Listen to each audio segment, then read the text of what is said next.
fa iza sawaituhu wa nafakhtu fihi mir ruhi faqa'u lahu sajidin.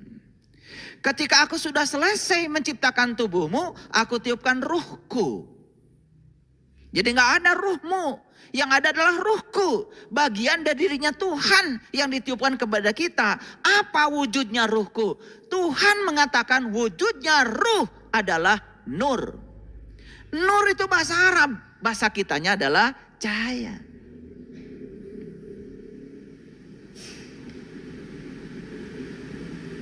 Jadi malaikat itu makhluk yang terbuat dari cahaya. Sedangkan diri kita yang sejati kan ruhku. Sedangkan ruhku wujudnya adalah cahaya. Jadi siapa malaikat? Bingung kan? Nah, kalau tidak bingung berarti sudah kosong tuh. Kalau masih bingung karena kita masih menganggap malaikat itu suatu entitas yang keluar dari diri kita. Setan itu suatu entitas yang keluar dari kita. Jadi banyak makhluk tuh. Ada manusia, ada setan, ada malaikat. Bingung kan? Iya. Padahal malaikat di sini, setan di sini, manusia di sini, Adam di sini, Hawa di sini, semua ngumpul di sini. Bagi yang tahu, kelihatan jelas. Jelas sekali kelihatan. Makanya setan itu kan sering ya diasosiasikan sebagai sesuatu yang suka membisik. Kalau membisik jaraknya jauh apa dekat?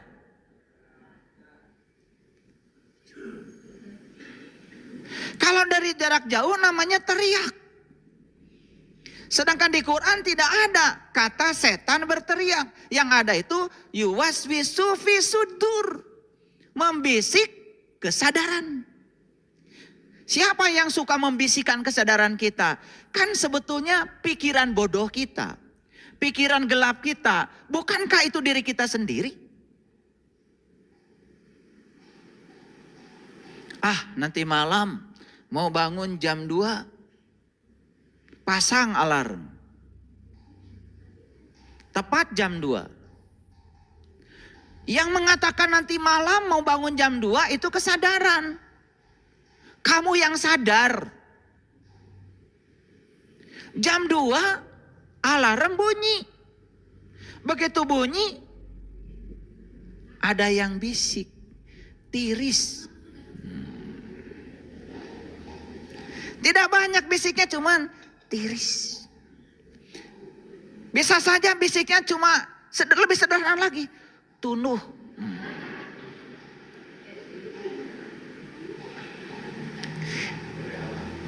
Siapa yang membisik itu? Kan kamu sendiri. Gak ada orang datang ke kamar kita membisiki kita. Gak ada. Sesederhana itu sebenarnya kalau kita ngaji jujur. Jadi yang membisiki kita itu adalah pikiran gelap kita. Yang sedang membisiki kesadaran kita. Itu yang disebut dengan yuwaswisu fi sudur. Yang membisiki kesadaranmu. Jadi siapa setan? Ya kamu. Pada saat kamu sedang berada di pikiran gelap. Siapa malaikat? Ya kamu juga. Pada saat kamu sedang di pikiran waras. Malaikat disuruh sujud pada Adam. Langsung sujud. Karena waras. Malaikat itu bisa nembus yang dibalik Adam. Yang dia lihat bukan hanya Adam, tetapi yang dibalik Adam. Siapa? Ruhku yang ditiupkan ke dalam Adam. Yang tiada lain adalah diri sejatinya Adam. Tapi yang namanya setan, yang namanya iblis disuruh sujud. Dia gak mau sujud. Karena apa? Yang dilihat dari Adam bukan yang dibalik Adam. Dia melihat Adam sebagai Adam. Karena apa? Buta mata kolbunya. Jadi siapa sesungguhnya setan dan iblis itu? Ya itu. Itu aja takut ada yang tersinggung. Tuh ketawa kan? Nah itu. Karena kalau kita membicarakan setan, iblis, di kajian ini tidak dihadirkan setan dan iblisnya, kita menggunjing setan dan iblis. Sedangkan menggunjing itu kan tidak boleh. Makanya saya hadirkan dulu setan dan iblisnya. Tuh kan ketawa. Biar tidak menggunjing. Kalau di depan kan gak menggunjing, namanya menasehati. Kalau di belakang bahaya. Makanya saya tidak pernah menggunjing. Karena bahaya menggunjing itu, kalau kita menggunjingkan setan dan iblis lebih mulia. Jelas yang menggunjing itu kotor. Saya nggak mau.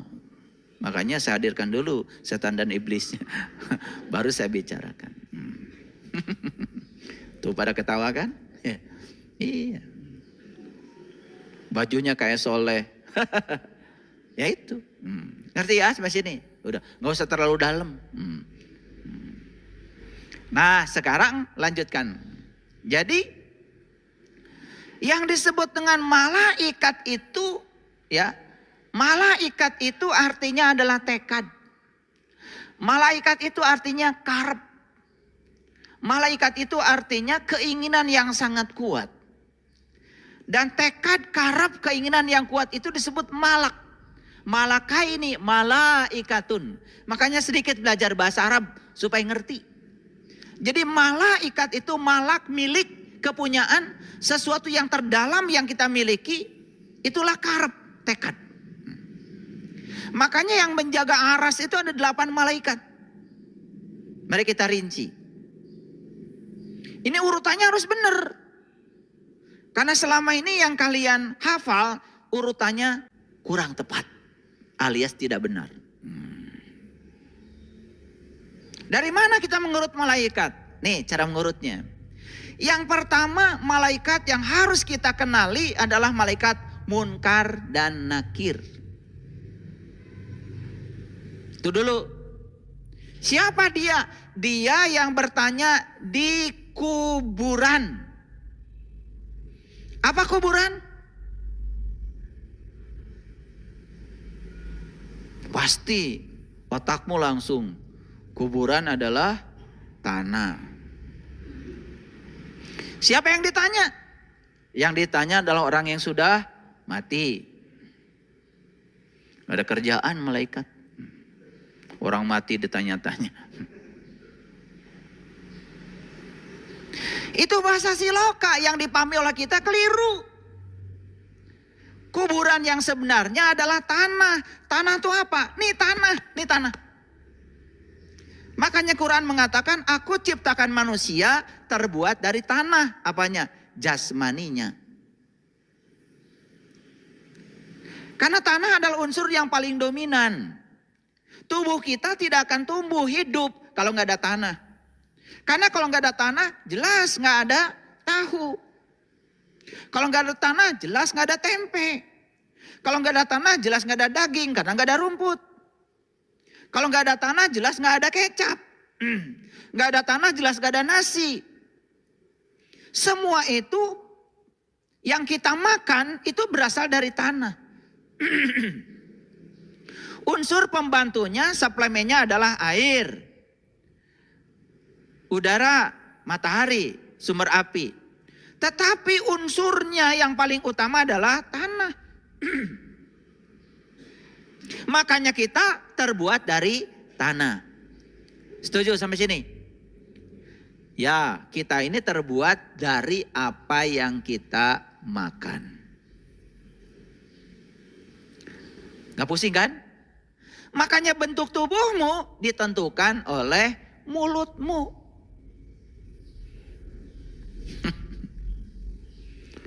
Ini saya kok meral gini. Ya salah mulut. Emosimu ditentukan oleh piringmu. Makanya damai dimulai dari piring. Karena orang yang di piringnya masih makan, masih makan daging merah, masih makan gulai kambing, masih makan sate kambing, semua serba merah. Saya yakin emosinya juga merah, pikirannya juga merah. rapotnya merah. Sepanjang dia masih membunuh dan menyakiti untuk kelangsungan hidupnya, maka dia menanggung karma yang besar dalam perjalanan hidupnya. Makanya orang-orang yang sadar mengambil pilihan untuk mengambil makanan yang karmanya lebih sedikit. Makanya makan buah dan sayur. Ini penting nih supaya ngerti.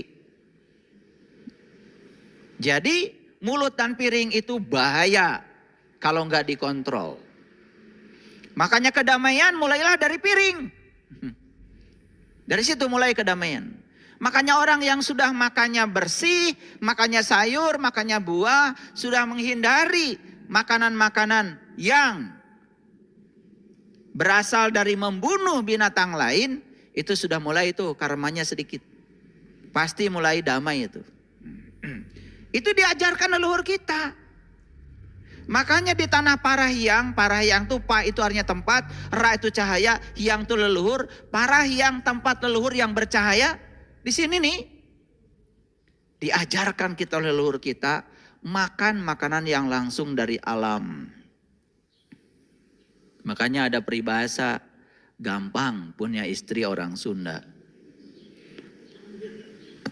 Aburkeun we ka kebon pasti dahar. Iya, makanya orang Sunda terkenal dari dulu kulitnya bagus. Yang bagus maksudnya.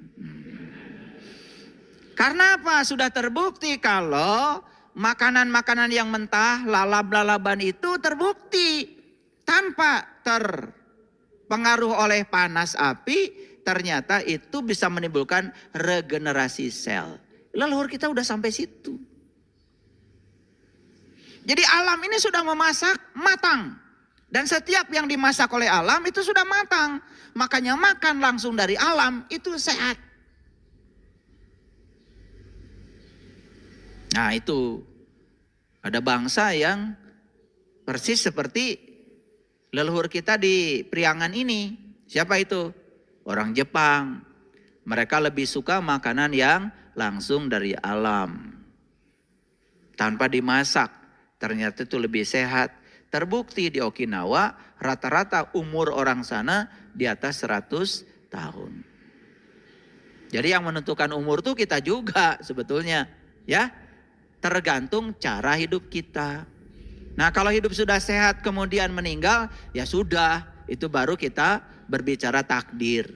Jangan bicara takdir dulu kalau belum benar hidupnya. Ya, makan segala, ya akibatnya apa? Darah kita jadi kotor, kemudian kita, oh sudah takdir. Tidak begitu cara memahami takdir. Ya, sampai sini ngerti? Mana kuburan? Ini. Kalau ada kuburan, ada yang dikubur dong.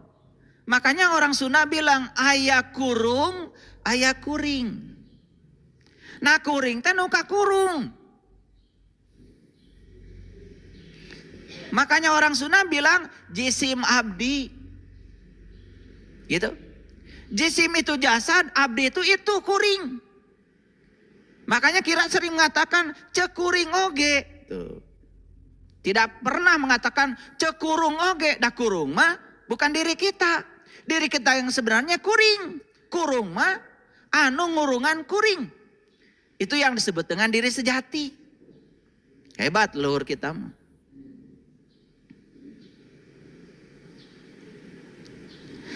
Jadi malaikat pertama yang harus kita kenal adalah malaikat Munkar dan Nakir yang bertanya di kuburan. Pernah nggak kalian bertanya, kenapa di kuburan harus ada 2 malaikat? Apa nggak cukup 1 malaikat? Pernah nanya? Pasti nggak nanya. Udah dijamin oleh saya pasti nggak nanya. Apa kata orang yang ikut aja? Kan begitu? Nah itulah saya tuh menjadi aneh karena saya tuh apa saja ditanya. Ternyata apapun yang saya pertanyakan pada semesta, semesta ngasih jawaban. Karena jawaban hanya diberikan kepada mereka yang mau bertanya. Siapa yang mencari akan mendapat. Siapa yang mengetuk pintu maka pintu akan terbuka. Yang tidak pernah bertanya tidak akan pernah dialiri jawaban. Bertanya itu cuma kelihatan bodoh 5 menit kok. Tapi selanjutnya akan pintar selamanya kalau mau bertanya. Itulah kita. Di kubur itu katanya ada 2 malaikat yang bertanya. Saya waktu kecil umur belasan tahun udah nanya sama bapak saya. Pusing bapak saya tuh kalau ditanya sama saya. Kenapa Pak? Ya, yang nurunkan hujan cuma 1, malaikat Mikail. Padahal yang harus dihujani banyak. Ini yang nanya di kubur cuma 1 tapi 2. Bingung bapak saya. Makanya saya titipkan ke pesantren. Saya tanyakan lagi sama ustadz yang dititipi. Saya tanya lagi, bingung lagi dia. Dipulangkan dari pesantren. Nasib saya begitu, terombang ambing saya dulu. Dan ketika saya bertanya pada diri saya, sejujurnya malah saya diasingkan. Saya sebetulnya pernah tidak nerima lah dengan kehidupan ini. Masa saya nggak boleh nanya gitu? Maka saya tidak boleh ngerti. Dan saya tidak mau seperti kebanyakan orang. Karena saya ingin menjadi diri saya sendiri. Ini judul kita hari ini. Maka judul kita hari ini adalah ini nih. Lupa saya ngasih judul ya. Gak apa-apa. Biasanya diingatkan ketika sudah jalan. Judul kita hari ini adalah jadilah seorang mahakarya. Hapus gagasan menjadi seseorang. Jadi yang disebut dengan mahakarya itu bukan yang bikin patung. Bukan yang bikin gedung. Yang bukan yang bikin pesawat. Seorang mahakarya bagi saya adalah mereka yang sukses menjadi dirinya sendiri. Stop menjadi seseorang. Nah ketika saya ingin menjadi diri sendiri, menyampaikan pertanyaan-pertanyaan kritis seperti itu, malah saya harus terasing dari kehidupan. Karena yang namanya ngaji dari kecil ya sudah. Belajar ikhfa, belajar idgham, biguna, bilaguna. Belajar itu. Belajar ikro yang namanya ngaji. Di otak saya yang namanya ngaji bukan itu. Kalau itu kan baca. Bagi saya baca belum ngaji. Dan lucunya kita kalau sudah baca kitab suci merasa sudah ngaji. Padahal ngaji itu kan mengkaji. Kalau saya cuma baca belum tentu mengkaji. Itu dari umur belasan tahun saya sudah begitu. Saya nanya perkara kenapa di dalam kubur itu ada 2 malaikat. Saya tanya udah keliling dunia Bapak Ibu. Akhirnya karena saya tidak puas ya sudah. Saya tanya aja sama Allah. Tolong Allah kasih jawaban. Saya ingin mengerti. Dan ternyata intuisi hidup. Begitu intuisi hidup, semua pertanyaan itu terjawab tanpa kata-kata. Tiba-tiba mengerti.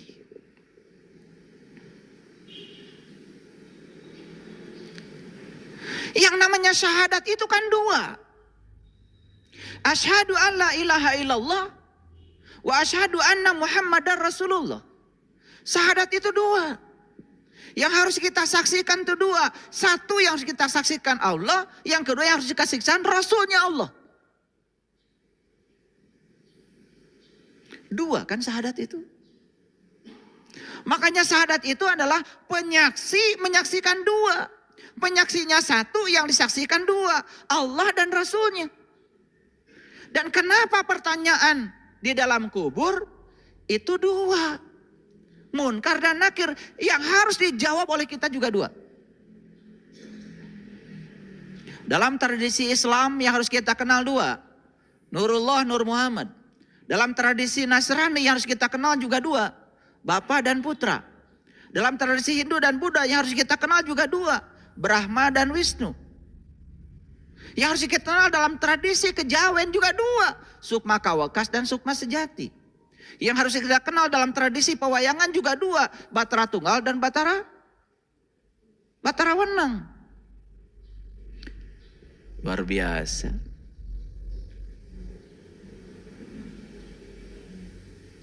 Karena saat Allah meniupkan ruhku ke dalam diri kita itu 3. Maka di Quran dikatakan laqad kafaral ladina qalu innallaha salisu salasa. Sungguh Tertutuplah orang-orang yang mengatakan bahwa Allah salah satu dari yang tiga. Gak boleh salah satu. Harus gumulung manunggal. Tiga itu apa? Yang menyaksikan dan disaksikan. Yang menyaksikan satu, yang disaksikan dua. Makanya pertanyaan dalam kubur ini ada dua. Makanya malaikatnya ada dua. Kalian tinggal enak dengar saya bicara. Saya belasan tahun mencari jawaban ini. Dan saya berikan langsung di sini. Harusnya bayar. Enggak, saya cuma bercanda. Karena kata Rasulullah, ilmu ini jika ditawarkan kepada mereka yang tidak mencarinya, gratis saja belum tentu mau. Dan ilmu jika ditawarkan kepada mereka yang mencarinya, ditukar dengan gunung emas, dia akan mengatakan tak sebanding. Makanya ada beberapa orang yang baru dibuka mata kalbunya.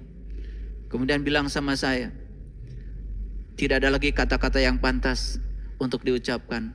Kata terima kasih tidak cukup katanya untuk menyampaikan itu. Karena apa? Kebahagiaan yang luar biasa. Karena bisa menjawab pertanyaan Munkar dan Nakir.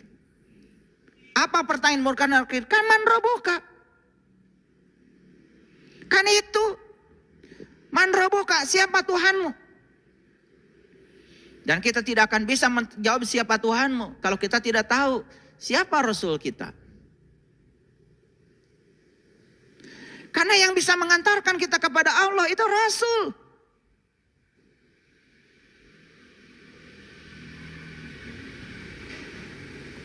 Rasul. Makanya Rasul ada dua. Ada Rasul yang syar'i, wujudnya manusia. Ada Rasul yang hakiki. Wujudnya adalah guru sejati. Ada dalam diri kita. Itu adalah usul kita. Itu wasilah kita. Itu juru selamat kita yang akan mengantarkan kita kepada Allah. Siapa yang diantarkan? Jiwa kita. Siapa yang tuju? Allah kita. Makanya jiwa harus ketemu dengan sang maha jiwa. Jadi sebetulnya kita ini sedang melakukan perjalanan. Syarat untuk melakukan perjalanan jelas. Satu, harus ada jalan. Setuju? Awas, catat. Syarat untuk melakukan perjalanan satu, harus ada jalan.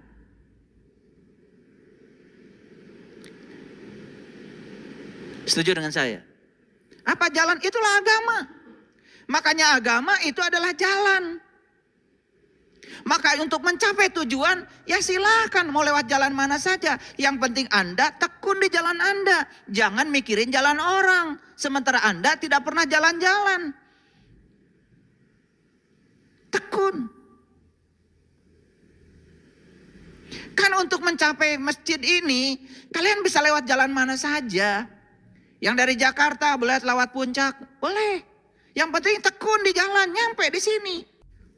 Lewat Cikampek, boleh. Yang penting tekun sampai di sini. Ada dari Medan, lewat Subang juga boleh kok. Asal tekun sampai di sini. Yang tidak akan sampai itu yang suka mikirin jalan orang, merasa jalannya paling hebat, tapi dia sendiri gak kemana-mana. Itu masalahnya. Sugan kahartieun. Paham sampai di sini? Syarat pertama apa? Harus ada jalan. Yo, pinter nggak? Syarat kedua apa? Belum syarat kedua. Syarat pertama bereskan dulu. Jalannya harus bagus. Harus lebar. Betul? Jangan ada hambatan. Jangan banyak bolongnya. Paham? Oke. Syarat yang kedua, tentu saja harus ada kendaraan. Mana kendaraannya? Nih kendaraan. Kendaraan terhebat yang diciptakan semesta untuk kita jalan-jalan mengantarkan sang jiwa kepada Allah adalah tubuh. Ini tubuh, keren. Temukan rahasia tubuh. Makanya di Quran ada doa, ya Allah terima kasih Engkau telah mengajarkan bagaimana cara Engkau untuk mengendarai tubuh ini. Subhanalladzi syahhara lana hadza wa ma kunna lahu muqrinin wa inna ila rabbina lamunqalibun. Itu doa diucapkan kalau kita sudah bisa menggunakan kendaraan, bukan bis, bukan Innova, bukan BMW, bukan itu. Kendaraan yang diciptakan semesta adalah ini. Bisa nggak kalian menggunakan ini? Kalau sudah bisa menggunakan kendaraan ini, baru mengucapkan itu. Subhanalladzi syakhkhara lana hada wa bakuna lahu muqrinin wa inna ila rabbina lamunqalibun. Kendaraan yang bisa mengantarkan kita kepada Tuhan, itu tujuan kita. Doa itu kalian pakai untuk naik angkot. Emang kalian naik angkot mengendarai sendiri kan? Tidak, duduk. Padahal kata-katanya terima kasih ya Allah, Engkau telah mengajarkan bagaimana cara aku menggunakan kendaraan ini. Cara Allah mengajarkan cara menggunakan kendaraan ini, kita akan dipertemukan dengan seorang guru. Di zamannya kita dipertemukan dengan para nabi dan para rasul. Ngerti sampai sini? Satu harus ada apa? Jalan. Dua harus ada kendaraan. Makanya ini kendaraan jaga. Kalau harus makan Pertamax ya Pertamax. Kalau harus makan Pertamina Dex, Pertamina Dex. Diciptakan untuk Pertamina Dex, makan biosolar. Ya kalau kita salah makan ya hancur tubuh ini. Makanya pelihara. Makan itu harus menggunakan rumus. Rumus makan tuh 3J. 1 jadwalnya harus benar. 2 jenisnya harus tepat. Yang ketiga jumlahnya harus tahu diri. Jangan mentang-mentang enak nambah terus. Tambah.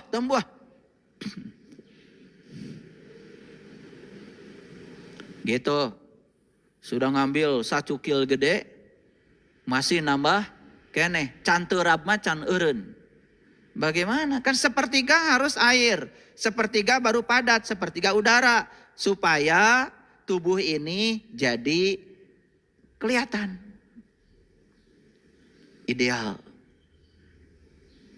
Ya, murid saya nggak boleh tubuhnya gendut. Maaf ya.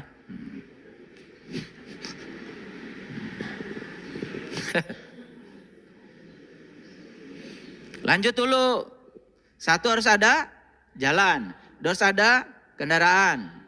3 harus ada supir. Supirnya yang terampil. Supir itu ini supir nih pikiran kita. Makanya pikiran itu harus bisa mengingat, memahami, menerapkan, menganalisis, mengevaluasi sampai mensintesa. Itu yang disebut dengan keterampilan kognisi. Dan pikiran ini harus cerdas. Harus punya keterampilan solve problem. Supirnya lelet keburu tabrakan. Makanya kenapa kita banyak tabrakan? Lelet. Cukup gak supir? Gak cukup. Ya jelas dong kalau kita mau jalan-jalan harus ada apa? Harus ada jalan, harus ada kendaraan, harus ada supir.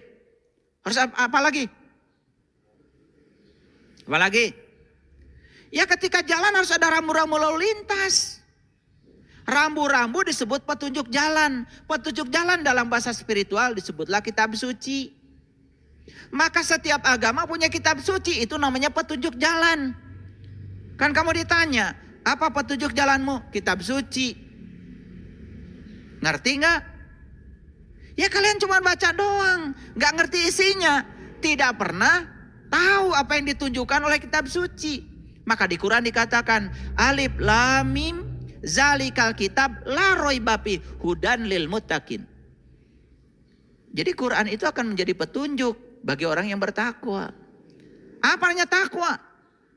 Takwa itu di Quran jelas. Di surat Al-Baqarah ayat 63 dikatakan takwa itu 1 mengambil janji, 2 mengangkat kesadaran, yang ketiga menyaksikan dia yang menunjukkan diri puncak kesadaran, yang keempat ingat apa yang ditunjukkan. La'allakum tatakun, baru takwa. Apa yang takwa kamu lakukan selama ini? Gak jelas. Takwa itu laku sebetulnya. Laku yang dapat mengantarkan kita liqo kepada Allah. Perjumpaan kepada Allah. Itu jelas di Quran. Lanjut dulu. Petunjuk jalannya sudah ada? Ada, cuman kalian gak ngerti. Makanya sering salah jalan. Makanya gak nyampe-nyampe. Saya percaya ya kalau baca kitab suci udah pada rajin, tapi ngertinya saya ragu. Padahal dikatakan kita sudah merasa ditunjuki jalan kalau sudah mengerti. Itu masalahnya.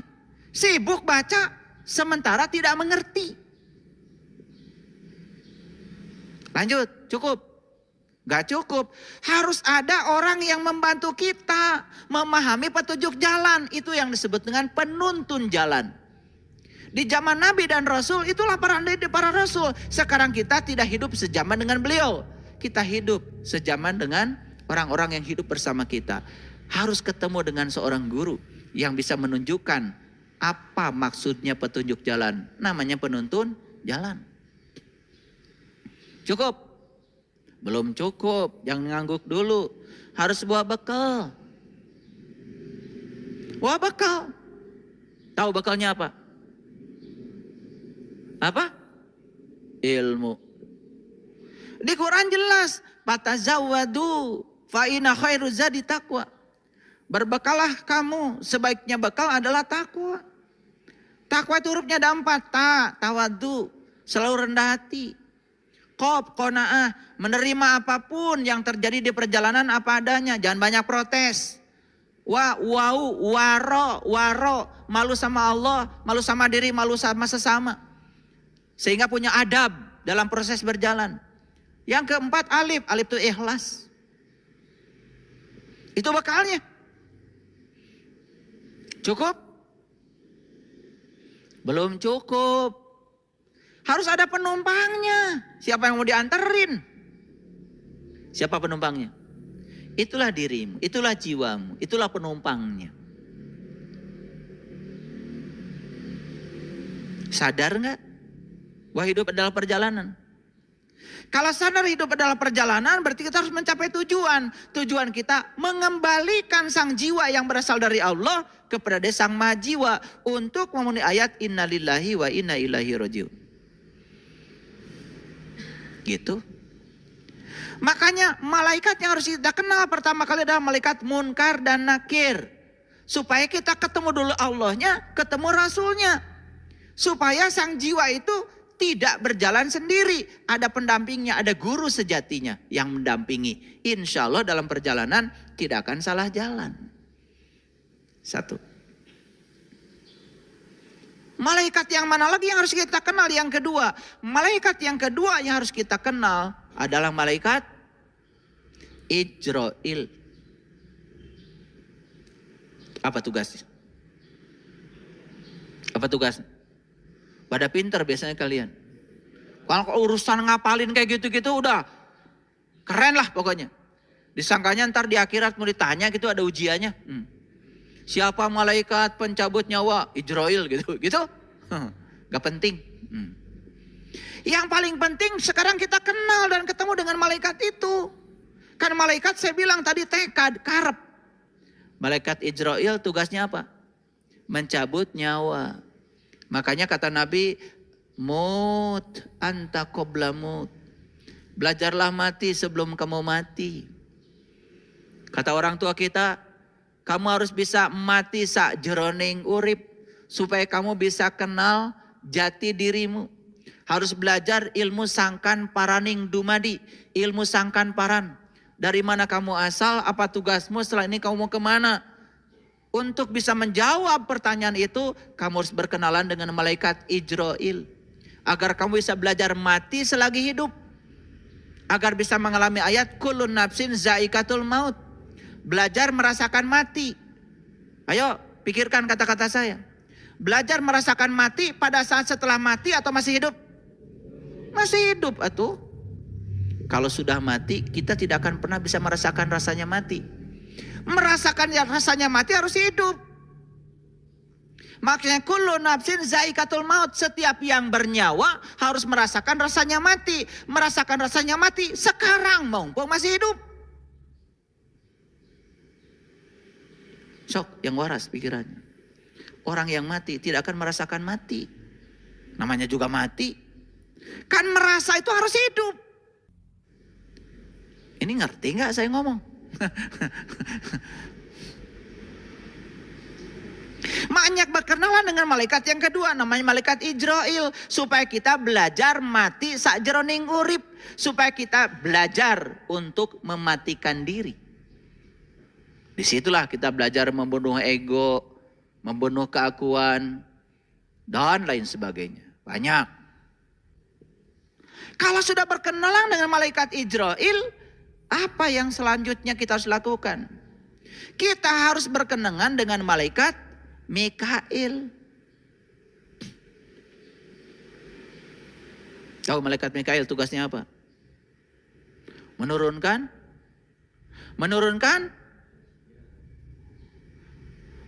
rezeki. Apa sih rezeki yang paling besar, yang paling agung apa? Duit? Harta gitu? Ya Allah. Jangan cari uang, cari yang punya uang. Jangan cari rumahnya, cari yang punya rumah. Li ilafi Quraisy ilafihim rihlatas sitai wasaif falyambudu rabb hadzal bait. Jangan sembah rumahnya, sembah yang punya rumah. Jangan cari uangnya, cari yang punya uang. Kalau kamu cari yang punya uang, kamu akan dapat dua. Dapat yang punya uang dan dapat uang. Kalau kamu cari uang, uang itu hanya bayangan kamu. Uangnya nggak dapat, yang punya uang juga tidak kamu dapat. Makanya dalam hidup cuma dua. Dapat dua-duanya atau nggak dapat dua-duanya. Lanjut. Jadi, yang ketiga apa? Malaikat Mikail. Siapa malaikat Mikail? Yang menurunkan rezeki, betul. Rezeki yang paling agung ya Allah. Mau cari apa?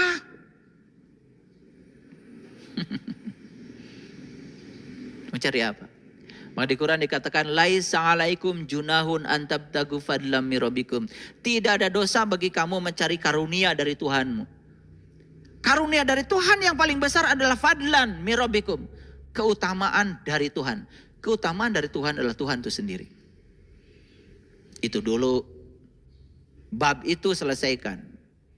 Kalau besok pun harus mati, gak apa-apa. Kenapa? Sudah tahu jalan pulangnya. Itulah tugas malaikat Mikail. Menurunkan apa?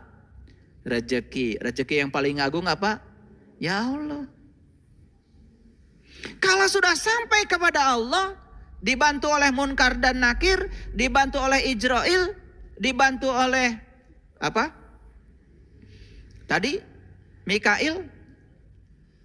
Maka kita pun akan menjadi mudah berkenalan dengan malaikat Israfil. Siapa Israfil?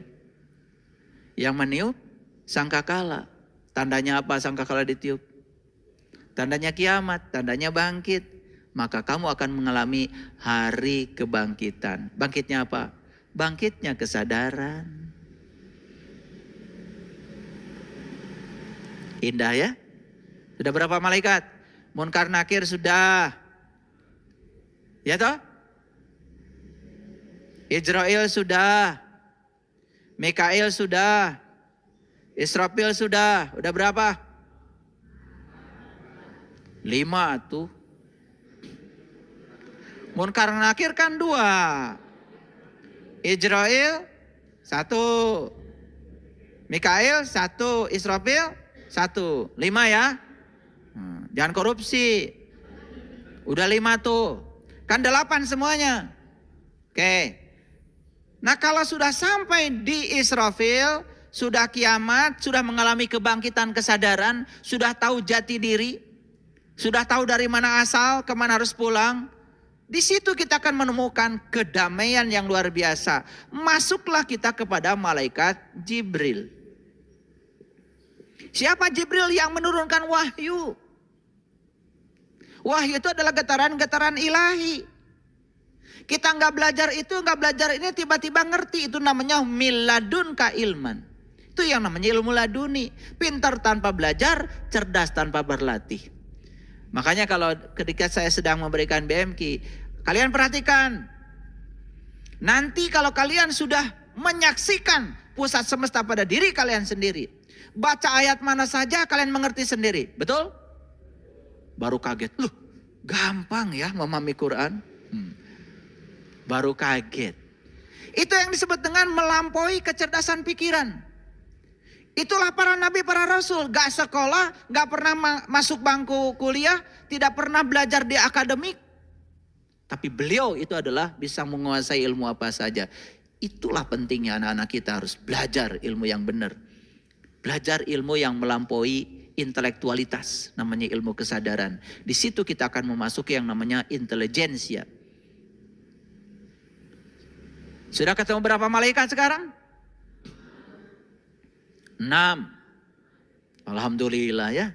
Semua ada di sini kan? Munkar dan Nakir yang bertanya, siapa Tuhanmu? Siapa dirimu? Sudah lewat Munkar dan Nakir. Sampai menemukan jawaban Allah dan Rasulnya.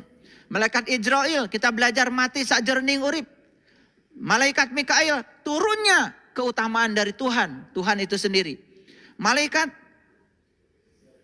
Israfil, bangkit kita dari keterpurukan, bangkit dari ketidaksadaran, mengalami kiamat yang sesungguhnya. Kiam itu artinya bangkit. Masuklah kita fase berikutnya, malaikat Jibril. Pintar tanpa belajar, cerdas tanpa berlatih. Masih ada 2 lagi. Malaikat siapa?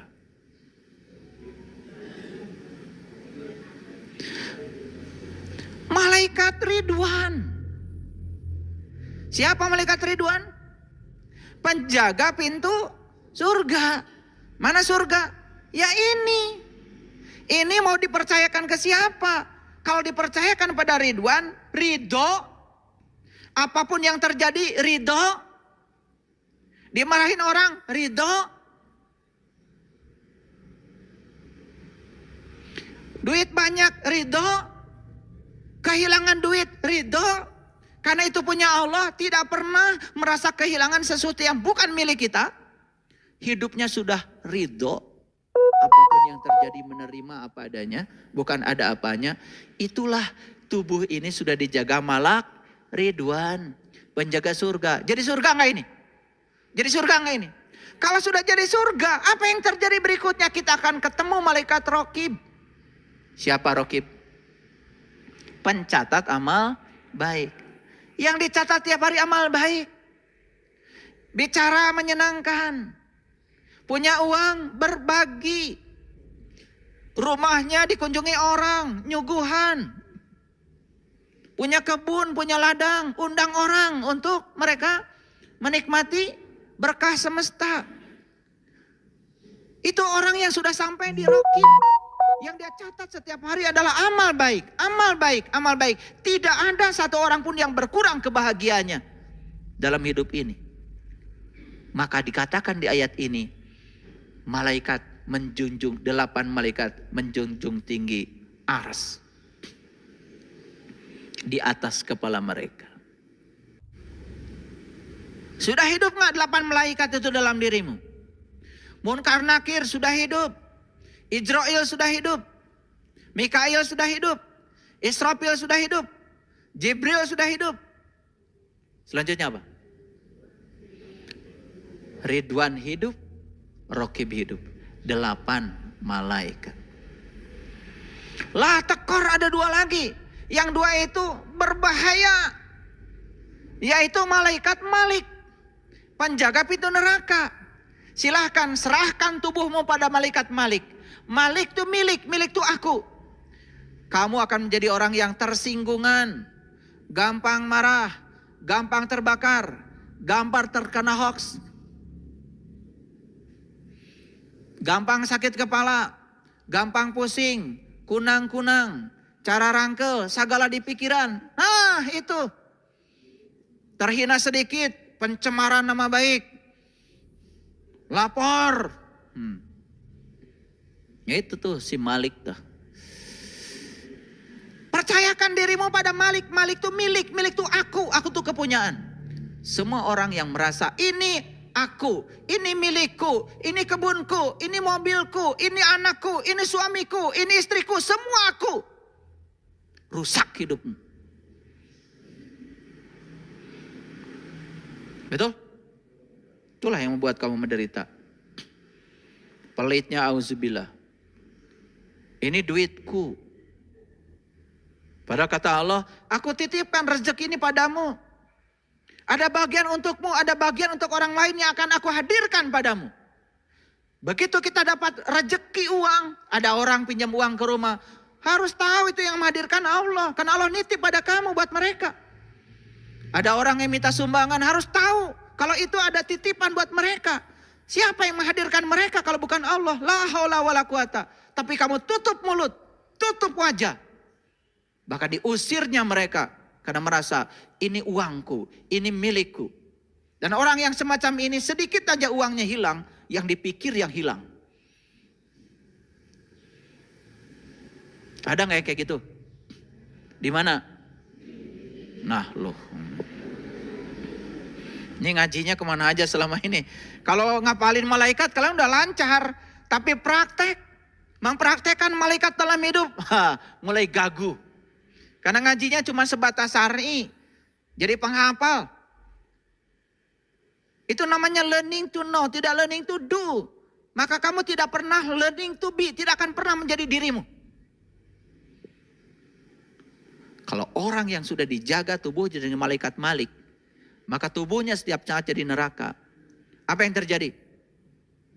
Berikutnya yang dia catat adalah keburukan. Siapa pencatat keburukan? Siapa? Nah, Atid. Pinter kamu. Apalagi keburukan orang. Catat terus. Bahkan punya daftar keburukan orang. Orang gila itu. Makanya Quran itu hebat. Quran mengatakan kalau aras ingin dijaga kesuciannya, percayakan pada 8 malaikat. Dan jangan coba-coba kamu percayakan pada 2 malaikat. Malik dan Atid. Begitu kita jaga tubuh ini dengan Malik, saya kasih tahu. Yang kamu lakukan setiap hari adalah keburukan. Makanya, saya tempo hari memberikan kajian. Tabi'in Wahab bin Munabbih, salah satu ahli fikih, menyampaikan 5 ciri orang bodoh. Yang pertama, orang bodoh itu kalau bicara semakin kelihatan bodohnya. Yang kedua, orang bodoh kalau diam tambah kelihatan bodohnya. Itu bahayanya jadi orang bodoh, bicara tambah kelihatan bodohnya apalagi diam. Yang ketiga, orang bodoh kasih sesuatu pada dia, rusak. Rusak. Kasih jabatan, rusak masyarakat. Kasih HP, rusak. Di tangan orang bodoh, HP itu rengat.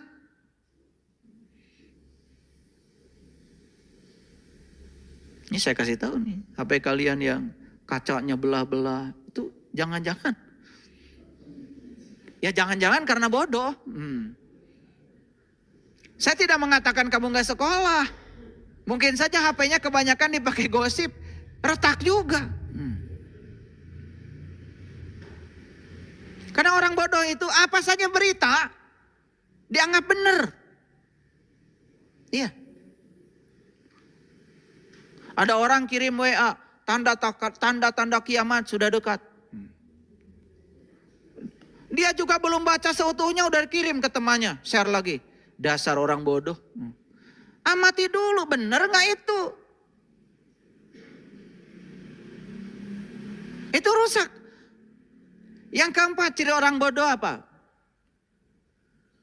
Kasih amanah dia, pasti hianat.